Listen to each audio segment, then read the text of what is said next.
اگر آپ کی آنکھوں کے سامنے کوئی شخص پل پر سے کود کر جان دینے والا ہے یعنی خودکشی کرنے والا ہے تو اسے روکنے کے لیے آپ کیا کریں گے؟ یہ کوئی 3-4 برس پہلے کا واقعہ ہے۔ گولڈرز گرین لندن کے شمال میں ایک ریلوے اسٹیشن ہے۔ لندن کے اکثر اسٹیشنز کے باہر ایک فٹ برج ہوتا ہے جسے مسافر سڑک پار کرنے کے لیے استعمال کرتے ہیں۔ اکثر اس پر صبح اور شام کے اوقات میں بہت رش ہوتا ہے۔ اس روز شام کے 5 بجے کے قریب جینز پہنے ہوئے ایک نوجوان پل کے اوپر چڑھا اور اس کے تقریباً درمیان میں پہنچ کر چھلانگ لگا کر پل کے تھوڑے سے باہر نکلے ہوئے حصے پر پاؤں جما کر کھڑا ہو گیا۔ نیچے ٹریفک رواں دواں تھا۔ نوجوان نے چیخ کر 2-3 گالیاں دیں، ہوا میں مکے لہرائے اور چلا کر کہا، میں زندگی سے تنگ آ چکا ہوں، یہ جیون جینے کے قابل نہیں ہے، میں بس اب مرنا چاہتا ہوں۔ اس سے قبل کہ وہ سڑک پر کود کر جان دے دیتا، ایک درمیانی عمر کا سیاہ فام لپک کر اس کے پاس پہنچا اور اس کا ہاتھ تھام لیا اور اس سے باتیں شروع کر دی۔ پھر ایک مصروف دن گزار کر گھر کی طرف بھاگنے والا بزنس مین آ پہنچا۔ اس کے ساتھ ہی ایک حجاب والی ڈاکٹر گزرتے گزرتے رک گئی۔ بس اچانک ایک ہجوم سا جمع ہو گیا۔ سب کی خواہش یہی تھی کہ بس کسی طرح موت کے خواہش مند شخص کو بچا لیا جائے۔ باتوں باتوں میں وہاں جمع ہوئے لوگوں کو محسوس ہوا کہ شاید خودکشی کا خواہش مند ڈپریشن کا شکار ہے اور اپنا ذہنی توازن کھو چکا ہے۔ انہیں لگا کہ کسی بھی لمحے وہ نیچے کود جائے گا۔ نوجوان کی آنکھوں سے آنسو گر رہے تھے اور اس کا سانس اکھڑ رہا تھا۔ اسی دوران باتیں کرتے کرتے ایک شخص نے اس کی جینز کی بیلٹ کو مضبوطی سے پکڑ لیا۔ ایک اور شخص نے اپنے لیپ ٹاپ کی بیک کی بیلٹ نکالی اور اس کی ٹانگوں کے گرد لپیٹ کر کس دی۔ ایک پروفیسر ٹائپ اینک لگائے شخص نے اپنی باہوں کا ہالہ بنا کر اس کی گردن کے گرد کس دیا۔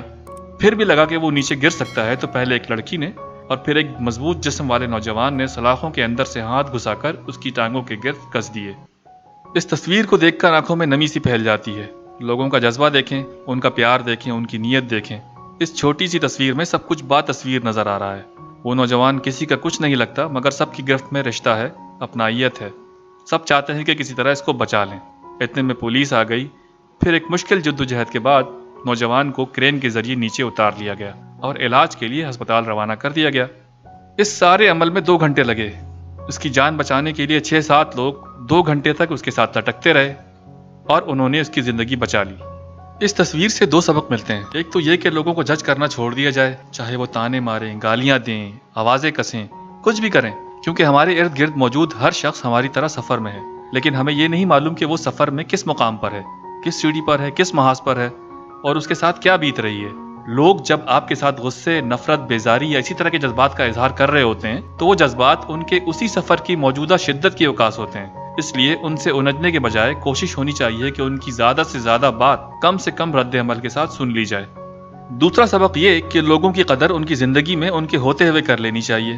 تصور کریں اگر آپ کا کوئی ناپسندیدہ ترین شخص بھی اگر اس پل پر کھڑے ہو کر ایسے ہی چھلانگ مارنے لگے تو آپ بھی یقیناً اس کی ٹانگوں کے گرد ہاتھوں اور باہوں کا شکنجہ کس لیں گے اور اسے نیچے گرنے نہیں دیں گے۔